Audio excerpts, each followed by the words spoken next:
What would convince the world to believe in God? I once asked an atheist the question, what would convince you to believe in God?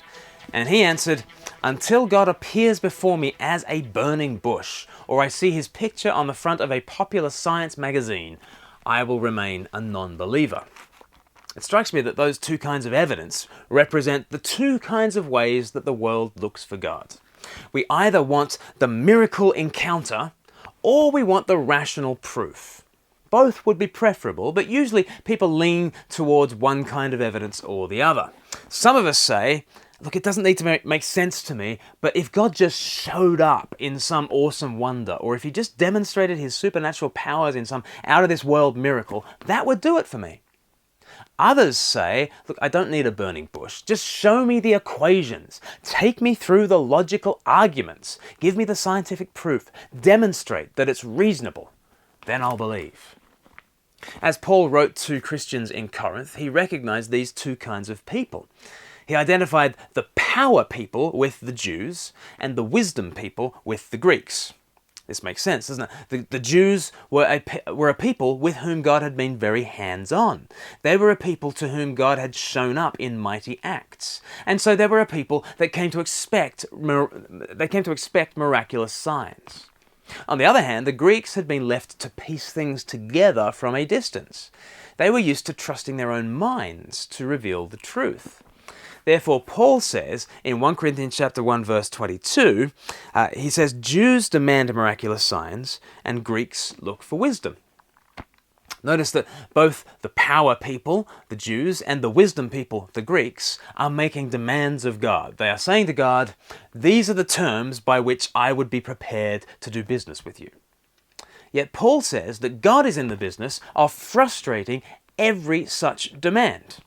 He goes on, verse 23, I don't care if Jews demand miraculous signs and Greeks look for wisdom, that's my interpretation. But verse 23 he says, but we preach Christ crucified, a stumbling block to Jews and foolishness to Greeks. Here is the way that God shows up. In a world full of power lovers and wisdom seekers, he shows up on a cross.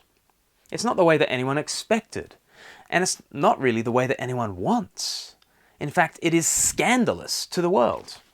The word stumbling block is a translation of the Greek word scandalon, and it's something that causes you to trip up, to stumble over. But this is how God wants it. For people looking up in the heavens for some kind of sign, God wants a big rock laid in their path so that they stumble and fall. For a people looking down into their microscopes or fine-tuning their logical arguments, he confronts them, not with something obviously wiser, but with something blatantly foolish. The miracle lover is given weakness, a bloodied corpse on the cross. A wisdom seeker is given foolishness, a God who dies. It is precisely what they did not want, and yet it is just what God once preached.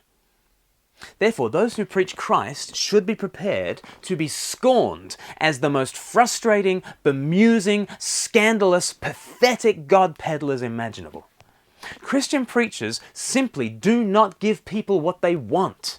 They are forever laying before the world a giant stumbling block. But in the next verse, there is a true miracle that can happen. In verse 24, but to those whom God has called, both Jews and Greeks, Christ, the power of God and the wisdom of God. Here is the greatest miracle imaginable. Someone can stumble upon the cross and say, my Lord and my God. In amidst this perishing world, someone can see this perishing Lord and say, there is God's power, there is God's wisdom. Because it is powerful. It's immensely powerful. Any old despot can rule over people. What kind of strength does it take to serve beneath them? And any old debater can out-argue somebody else. What kind of wisdom does it take to subvert every term of the discussion and turn the arguments right side up? That's what the cross does.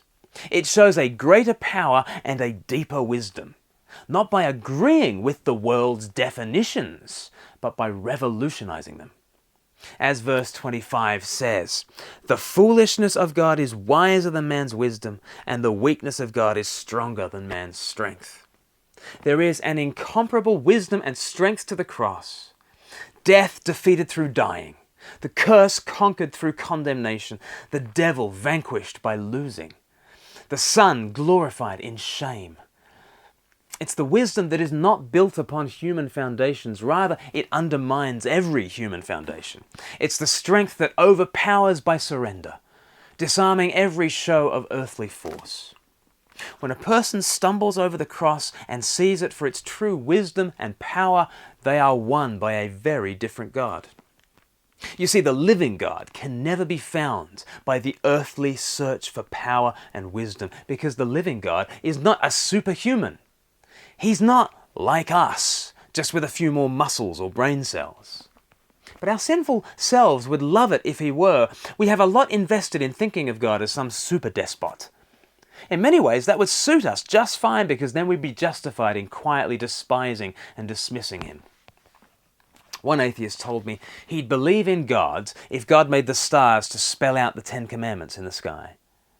But what a dreadful God that would be. Such a God simply stays at a distance, pulls off some magic tricks that are no good to anyone, and is basically interested in making us behave.